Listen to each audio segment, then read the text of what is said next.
주님, 오늘도 이 첫 시간을 주 앞에 올려드리는 주의 복된 존귀한 성도들, 이 찬송의 가사 그대로 세상의 모든 것들 다 내려놓고 우리 마음속에 하나님이 원치 않으시는 세속적 우상들 다 내려놓고 하나님을 높이고 하나님께 홀로 영광 돌리는 복된 하루 되게 하여 주옵소서. 말씀을 우리 속에 담아주시고 지금도 성령으로 함께 하시는 주의 음성에 귀를 기울이며 빛을 비추어 주시는 주님 앞에 순종하는 은혜의 하루 되게 하여 주옵소서. 감사하며 살아계신 예수님의 이름으로 기도드립니다. 아멘. 오늘 우리에게 주신 하나님의 말씀 열왕기상 14장 말씀입니다. 열왕기상 14장 21절부터 31절까지의 말씀 한 절씩 교독하고 마지막 31절을 함께 읽습니다. 솔로몬의 아들 르호보암은 유다 왕이 되었으니 르호보암이 왕위에 오를 때에 나이가 41세라. 여호와께서 자기 이름을 두시려고 이스라엘 모든 지파 가운데에서 택하신 성읍 예루살렘에서 17년 동안 다스리니라. 그의 어머니의 이름은 나아마요 암몬 사람이더라. 유다가 여호와의 아들 그 조상들이 행한 모든 일보다 뛰어나게 하여 그 범한 대로 여호와를 가리게 하였으니 이는 그들도 산 위에와 모든 푸른 나무 아래에 산당과 우상과 아세라상을 세웠음이라. 그 땅에 또 남색하는 자가 있었고 여호와께서 이스라엘 자손 앞에서 쫓아내신 국민의 모든 가증한 일을 우리가 본 거다 하였더라. 르호보암 왕 제5년에 애굽의 왕 시삭이 올라와서 예루살렘을 치고 여호와의 성전의 보물과 왕궁의 보물을 모두 빼앗고 또 솔로몬이만 큰 강패를 다 빼앗았습니다. 르호보암 왕이 그 대신 노수로 방패를 만들어 왕궁문을 지키는 시위대 대장의 손에 맡김에 왕이 여호와의 성전에 들어갈 때마다 시위하는 자가 그 방패를 들고 갔다가 시위소로 돌아가서더라. 르호보암의 남은 사적과 그가 행한 모든 일은 유다 왕 역대지략에 기록되지 아니하였느냐. 여호와와 여로보암 사이에 항상 전쟁이 있습니다. 함께 르호보암이 그의 조상들과 함께 자니 그의 조상들과 함께 다윗성에 장사되니라. 그의 어머니의 이름은 나아마요 암몬 사람이더라. 그의 아들 아비암이 대신하여 왕이 되니라. 아멘. 분열 왕국의 시작에 있어서 첫째 왕들의 시작과 마지막의 결론의 모습을 잘 살펴볼 필요가 있습니다. 우리가 에필로그와 프롤로그라고 얘기를 하는데 머릿말과 맺은말에서 성경은 전체가 얘기해야 될 내용들을 분명히 제시하기 때문에 첫 왕들의 삶이 어땠는가를 요약해 놓은 것은 매우 중요한 메시지입니다.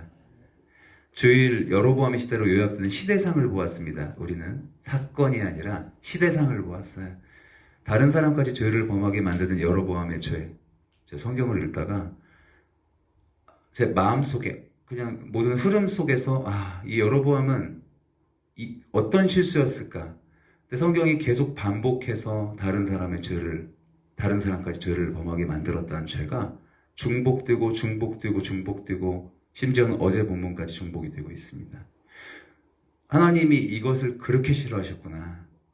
그로 인해서 생겨난 애꿎은 백성들마저 우상의 제단에 예배하게 돼버리거든요.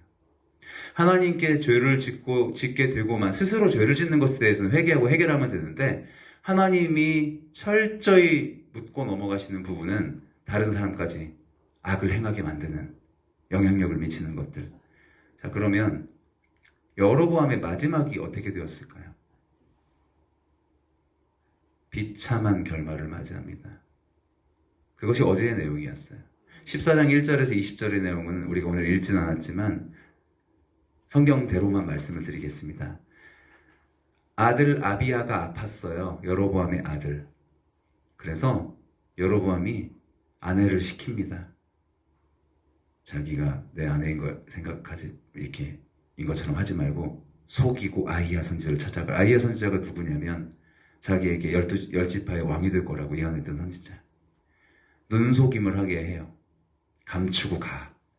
성경이 말하고자 하는 반복적 주제가 여기서도 부각이 돼요. 이 사건 속에서도 주제가 부각되죠. 무엇입니까? 하나님을 향해 속이는 삶에 익숙한 시대였다는 것이죠. 우습게 생각했던 거예요. 죄를 짓는 거 하나, 다른 사람을 부추겨서 악의 영향력에 빠지게 했던 여로보암, 지금도 사탄의 세력은 우리를 조종해요. 우리의 마음속에 부추기고 다른 이들까지 죄를 짓게 만들어요. 이것이 심판받은 여로보암의 길이었어요. 교회가 교회로서의 본분을 잃게 만들고 신자가 신자로서의 삶의 소명에 집중하지 못하게 하는 죄악은요, 함께 버림받게 됐습니다. 하나님의 공의 앞에 놓이게 되는데 14장 16절이 정확하게 이렇게 말씀하시더라고요. 제가 읽어드릴게요. 여호와께서 여로보암의 죄로 말미암아 이스라엘을 버리시리니 이는 그도 범죄하고 이스라엘로 범죄하게 하였음이니라 하니라. 속이고 감추고 꾸미고 교활하게 여로보암은 아내를 시켜서 자신의 신분을 속이고 아들의 미래가 어떻게 되나, 이 병이 어떻게 될 병인가 가서 묻고 해결받고 오라고 해요. 급했거든요. 아이야 선지자 앞에 속이고 가요. 그러나 문 입구부터 호통을 맞습니다. 그의 아내는. 선지자가 뭐라고 말을 하냐면 14장 6절에 그가 문으로 들어올 때에 아이야가 그 발소리를 듣고 말하되 여로보암의 아내야 들어오라. 내가 어찌하여 다른 사람인 채 하느냐. 내가 명령을 받아 흉한 일을 내게 전하리니, 얘기를 해요. 성령을 속이는 일에 우스웠던 모양이에요. 신약시대에서 저는 아나니아와 삽비라가 생각났어요. 성도들이 헌금해서 하나님 앞에 드린 것이 감추어졌거든요. 그들의 인생 속에서. 그러니까 사도가 물어요. 어떻게 된 거냐? 아유, 뭐 좀 그런 거 가지고 감췄습니다. 이거 뭐 좀 좋은 일에 쓰려고. 잘 넘어갈 줄 알았는데 네가 성령을 속이느냐고 그 자리에서 심판을 받습니다. 죽음을 당해요. 여로보암의 아들 아비야는 이렇게 기록되어 있어요. 여로보암의 아내가 디르사로 돌아가서 집 문지방에 이를 때 그 아이가 죽은지라. 14장 11절에 하나님이 어떻게까지 말씀하시냐면 여로보암에게 속한 자가 성읍에서 죽은 즉 개가 먹고 들에서 죽은 즉 공중에 새가 먹으리니 이는 여호와께서 말씀하셨음이니라 하니라. 14장 12절에 너는 일어나 내 집으로 가라. 내 발이 성읍에 들어갈 때 그 아이가 죽을지라. 돌아가는 문턱에서 아이의 죽음의 소식을 듣습니다. 자, 여로보암의 생애는 이렇게 끝이 납니다.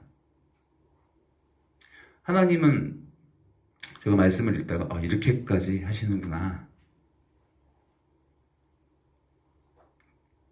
성읍에서 죽었는데 개가 먹게 하고 시체를 공중에 새가 먹게 하신다. 왜 이렇게까지 표현을 하실까요? 아니, 표현이 아니라 실제로 그 사건을 일으키셨어요. 이유는 사탄에게 우리의 인생이 휘둘리지 않게 하시기 위함이에요.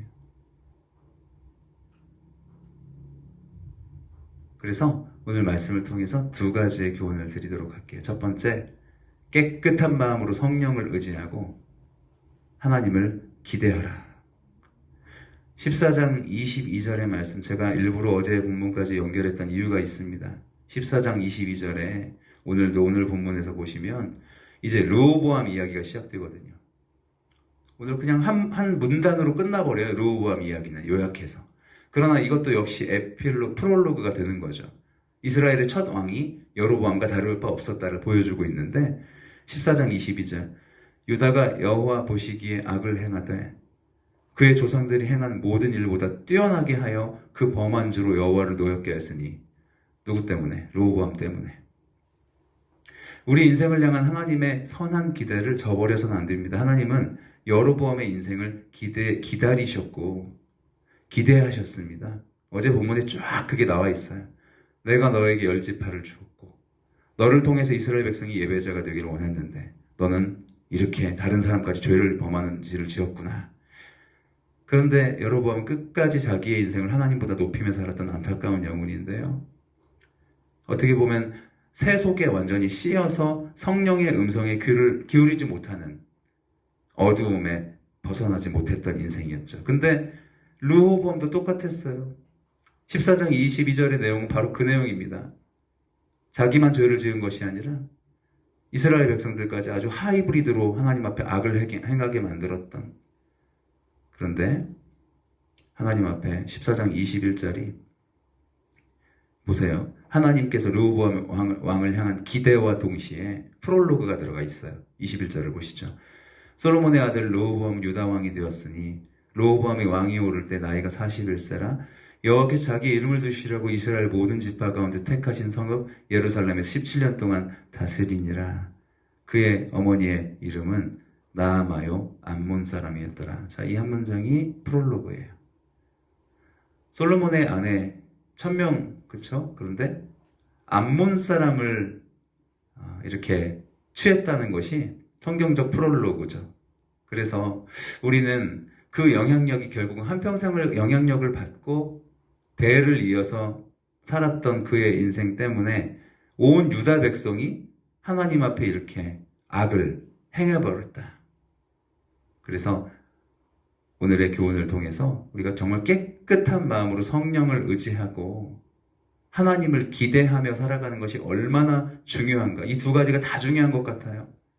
저 사람은 원래 저렇구나. 그게 아니라 하나님께서 우리에게 기대하시는 것들이 있었다. 지금도 기다리고 계시고, 지금도 우리에게 말씀하고 계시고, 지금도 우리가 변화되기를 소망하고 계신다.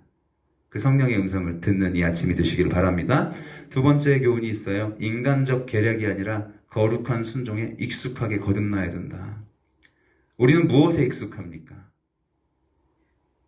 하나님을 향한 순종에 익숙합니까? 아니면 사람의 생각으로 모든 것을 기울이는 것에 익숙합니까? 이게 왜 중요하냐면 작은 세속적 타협이 신앙에 큰 손상을 입히는 것이죠. 26절의 말씀을 한번 보세요. 참 비유가 너무 상징적이에요. 여호와의 성전의 보물과 왕궁의 보물을 모두 빼앗고 또 솔로몬이 만든 금 방패를 다 빼앗은지라. 르호보암 왕이 그 대신 노스로 방패를 만들어 왕궁 문을 지키는 시위대 대장의 손에 맡김에 금방패에서 놋방패로 전락한 시대였다라는 것을 보여주죠. 이제 하나님 앞에 영광스러웠던 그 모든 것들이 다 사라져버리고 놋을 들고 있는 시대가 돼버렸어요. 그 당시에 어머니 암몬 사람 솔로몬의 뒤를 이어서 그 민족적 정체성과 분위기가 하나님의 성전이 영화롭게 높임을 받는 시대가 아니라 초라한 놋방패를 들고 성문을 지키는 시대가 되어버리고 그것도 또 렌탈이었어요. 또 다 쓰고 나면 또 병에 갖다 걸어놓고 왕궁에 갖다 걸어놓고 적혀있잖아요. 14장 22절을 다시 보시죠. 유다가 여호와 보시기에 악을 행하되 그의 조상들이 행한 모든 일보다 뛰어나게 하여 그가 그 범한 죄로 여호와를 노엽게 하였으니 이는 그들도 산 위에와 모든 푸른 나무 아래에 산당과 우상과 아세라상을 세웠습니다. 그 땅에 또 남색하는 자가 있었고 유다 대단하죠. 여호와께서 이스라엘 자손 앞에서 쫓아내신 국민의 모든 가증한 일을 무리가 본받아 행하였더라. 자, 두 단어가 중요한데요. 23절에서는 그들도, 그리고 24절에서는 무리가 본받아. 사건으로 보면 우상 섬긴 거, 남색 동성 성행위예요. 이것은 사건이고 내용면에서 보면 그들도, 그리고 좀 더 넓게 이해해서 보면 무리가 본받아서 다 죄악 속에 빠지게 된 것이 세상적 요소를 신앙 안에 함께 가지게 된 이 사건에 대해서 묘사를 하고 있죠. 그것이 매우 중요한 메시지예요. 이렇게 하나님 앞에 범죄하는 것이 지속되고 익숙하게 교회 안에서 누적이 되면 어떻게 되는가? 24절은 뭐라 그럽니까? 이스라엘 자손이 가증한 일을 무리가 다 본받게 되었다. 그 결과 금방패가 놋방패가 되는 겁니다. 이스라엘은 해가 갈수록 초라해져 갔어요. 성전 봉헌식 기억해 보세요. 번제단이 차고 넘쳐서 하나님께 제사 드릴 곳이 없어가지고 성전 뜰까지 제단으로 만들어버렸던 12만 2천 마리의 양을 잡아서 하나님 앞에 성대하게 예배를 드려 올렸어야 될 이스라엘 백성이 금이 없어가지고 놋방패 들고 초라하게 무엇을 나타내는 거예요? 어떤 메시지예요? 하나님의 교회가 날로 부흥하고 성장하고 복음의 구령과 은혜의 파도가 넘쳐나야 하는데 때로는 보면요, 오늘 르호보암과 여로보암 왕 사이에 전쟁이 끊이지 않았다고 성경이 기록되어 있죠. 거기에 집중해버리는 거죠. 다투고 싸우고 분열하고 모략하고 팔을 나누고 뭐가 남겠습니까? 놋방패만 남는 거예요. 하나님의 영광스러운 교회 안에. 하나님은 르호보암의 통치 5년의 시기에 드디어 애구방 시삭을 일으키십니다. 기다리셨거든요. 안 되겠다. 심판하시고 솔로몬 시대에 찬란했던 성전의 기물을 다 뺏어가십니다. 그 찬란했던 성전의 봉헌식의 시대는 다 가버리고 아들의 세대에 남은 것은 차가운 녹방패였다. 이것이 교회에 주시는 메시지는 무엇입니까? 14장 25절을 보시죠. 르호보암 왕 제5년에 애굽의 왕 시삭이 올라와서 예루살렘을 치고 여호와의 성전의 보물과 왕궁의 보물을 모두 빼앗겼어요. 또 솔로몬이 만든 금방패를 다 빼앗은지라 르호보암 왕이 그 대신 노스로 방패를 만들어 왕궁문을 지키는 시위대 대장의 손에 맡기매. 30절 르호보암과 여로보암 사이에 항상 전쟁이 있으니라. 우리는 여러분 세상과 싸워야 돼요. 교회와 싸우는 것이 아니라. 그리고 르호보암의 결말을 31절로 끝내죠. 르호보암이 그의 조상들과 함께 자니 그의 조상들과 함께 다윗성에 장사되니라. 자, 이제 그 에필로그가 나타납니다. 그의 어머니의 이름은 나아마요 암몬 사람이더라. 그의 아들 아비암이 대신하여 왕이 되니라. 보통 에필로그와 프롤로그는 다릅니다. 근데 오늘 성경 속에서의 시작말과 맺은말은 같더라고요. 그의 어머니의 이름은 나아마요 암몬 사람이더라. 같은 한 문장의 반복인데 세대를 이어서 영향을 받게 된 자녀의 인생, 그리고 그 세속적 사고방식과 삶에서 일어난 모든 일들에 익숙해져 버린 하나님의 자녀답지 못한 삶에서 오는 충돌들은 하나님의 교회를 초라한 녹방패 기관으로 만들어버린다. 말씀의 결론입니다. 어거스틴은 하나님의 도성이라는 그의 역작에서 하나님의 백성이 한평생 싸워야 될 대상이 어딘가? 세상의 성읍들을 향해 싸우며 비전을 향해 나아가야 되는 삶에 대해 설명해요. 이 전투는 끊임없이 이어진다. 여로보암의 한평생이 이스라엘의 한평생의 삶의 그림자를 어둡게 했습니다. 르호보암은 아버지가 그렇게 영광스럽게 최선 다해 세워두었던 성전신앙의 기초를 잘 지키지 못하고 모두 무너뜨려가게 만들었습니다. 이 한 문단에서 이스라엘의 초대 왕의 역사는 매듭이 지어집니다. 짧죠? 간결한 메시지인 거예요. 세상적 신앙의 어리석음은 불신앙적 신학이라고 제가 주일에 표현했었는데 우리의 신앙을 좀먹습니다. 나의 신앙뿐만 아니라 내 옆에 있는 사람들의 인생까지 금방패에서 노방패로 전락시키는 것이죠. 성전 신앙이 세속 신앙에 빼앗기게 만들어버리는 것이죠. 우리는 정말 열심히 지켜야 돼요. 교회로서의 본분과 사명, 오늘의 말씀 속에서 내게 주신 교훈을 담아 삼길 원해요. 베드로서 1장 4절의 말씀으로 결론을 짓습니다. 이로써 그 보배롭고 지극히 큰 약속을 우리에게 주사 이 약속으로 말미암아 너희가 정욕 때문에 이 세상에서 썩어질 것을 피하여 신성한 성품에 참여하는 자가 되게 하려 하셨느니라. 개역 한글은 신의 성품이라고 표현했어요. godly. 오늘 나의 삶을 돌아보시며 하나님의 인내 속에, 하나님의 소망 속에 르호보암과 여로보암의 삶을 반복하지 않고 다윗의 길, 솔로몬의 길, 예수 그리스도의 좋은 길 안에 다시 하나님의 영광스러운 교회를 위한 금방패가 세워지는 우리의 삶이 되시기를 주님의 이름으로 축원드립니다. 말씀 생각하며 함께 기도하겠습니다. 우리는 세상을 발을 딛고 살아가지만 이곳이 하나님의 나라가 되게 하실 수 있다고 예수님이 약속해 주셨어요. 인생의 소망은 없습니다. 그러나 구원이 아닌 하나님 앞에 하나님의 형상을 세워가고 교회를 사랑하는 마음으로 그리스도의 남은 사역들, 고난들을 채워가기 위해서는 우리의 본성을 제어해야 됩니다. 여로보암의 한평생 때문에 함께하고 있었던 주의 백성들의 삶까지 죄악 속에 아주 하이브리드하게 머리를 써서 하나님의 영광스러운 성전신앙을 세워가지 못하게 했던 것을 보게 돼요. 주님 앞에 내려놓고 우리의 한평생 속에서 하나님의 도성을 세워가는 은혜를 내리워 달라고, 지금 우리를 기다리고 계시고 우리를 만나주기 원하시고 우리의 자녀의 인생 속에서도 세상 기초가 아니라 하나님이 원하시는 영광스러운 금방패가 들려지기를 원하시면서 우리를 기대하고 계신 주님 앞에 다시 한번 이 말씀을 가볍게 받지 않고 우리의 마음속에 잘 새겨서 하나님께 영광이 드는 부흥의 세대, 은혜의 세대, 하나님 다시 한번 영혼들을 주님께로 이끌어 드리는 세대, 말씀 중심으로 살아가는 세대, 하나님 앞에 투명하게 세워져가는 우리의 인생이 되게 해달라고 우리 말씀을 생각하며 함심에서 함께 기도하겠습니다. 하나님 아버지, 우리의 본성은 언제나 세상적인 그 자잘한 인간적 지혜로 우리의 생각들, 우리의 계획들, 하나님 앞에 작은 것들이 우리의 신앙을 좀먹는 것이라 생각합니다. 주님, 암몬 사람 하나님, 그의 어머니가 끊임없이 그에게 평생 주입했던 삶의 세속적 가치관들이 지금 우리의 삶에 어떤 영향을 미치고 있습니까? 내가 세상에서 받았던 삶의 방향들, 생각들, 나의 가치관, 그것들이 우리의 신앙을 좀먹으며 살아가고 있지는 않았습니다. 하나님, 높방패를 들고 초라하게 하나님의 백성들이 금방패를 잃어버린 신앙으로 한평생을 살아가는 것이 아니라 오늘 다시 한번 내게 주시는 말씀을 마음속에 잘 새겨서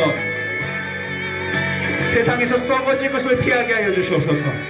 우리의 욕심과 정욕 때문에 하나님의 말씀 앞에 온전히 서지 못하는 어리석음이 사라지게 하여 주옵소서. 주의 신성한 성품에 참여하여 다시 한번 하나님께 솔로몬의 인생 가운데, 다윗의 인생 가운데 일으켜 주셨던 하나님 놀라운 성전 신앙의 금방패가 우뚝 설 수 있도록 우리 성도님들 가운데 성령으로 충만케 하여 주시고 인도하여 주시고 역사하여 주시옵소서. 오늘 한 번 더 기도할 때 특별히 우리의 자녀들의 인생을 축복하며 기도했으면 좋겠습니다. 어거스틴의 이야기처럼 하나님의 도성과 세상의 도성은 언제나 충돌합니다. 보십시오. 여로보암과 르호보암의 시대에 한평생을 싸움이 끊이지 않았다는 것, 이스라엘의 500년의 역사 동안 그랬다면 우리도 주의해야 되지 않겠습니까? 우리가 자칫 그냥 우리의 마음을 내려놓으면 우리의 자녀들의 인생도 세상과 견주고 세상과 싸워서 그런 싸움 속에서 인생의 모든 에너지를 소모해버릴 수 있는데, 오직 하나님의 영광을 위하고 하나님의 비전을 위하고 하나님의 나라를 위한 싸움에 우리의 모든 삶이 기쁘게 드려지는 하나님 아름다운 제사와 같은 인생으로 우리의 자녀의 인생에도 하나님의 금방패가 들려지는 놀라운 은혜를 부어달라고 오늘의 말씀도 우리의 자녀의 삶 가운데, 우리의 가족의 삶 가운데, 우리의 친족의 삶 가운데, 남편과 아내의 삶 가운데 충만하게 임하게 해달라고 합심해서 말씀 생각하며 기도합시다. 하나님 아버지, 주님이 우리를 부르실 때 가족적 축복을 주시고 동일한 은혜를 내리워 주십니다. 세상의 에너지를 소모하며 살아가는 삶이 아니라 하나님 보시기에 가장 아름다운 믿음의 높방패가 들려지고 하나님의 성전 기둥으로 하나님 앞에 세워져가는 삶이 될 수 있도록 솔로몬의 시대에 그 찬란했던 하나님 앞에 영광스러운 하나님 성전 신앙의 놀라운 비전이 성취되어 갈 수 있도록 오늘도 주 앞에 나아가는 기도의 자리에 나온 주의 백성들 함께 예배하며 하나님이 말씀을 들으며 간구하고 있는 주의 성도들이 있습니다.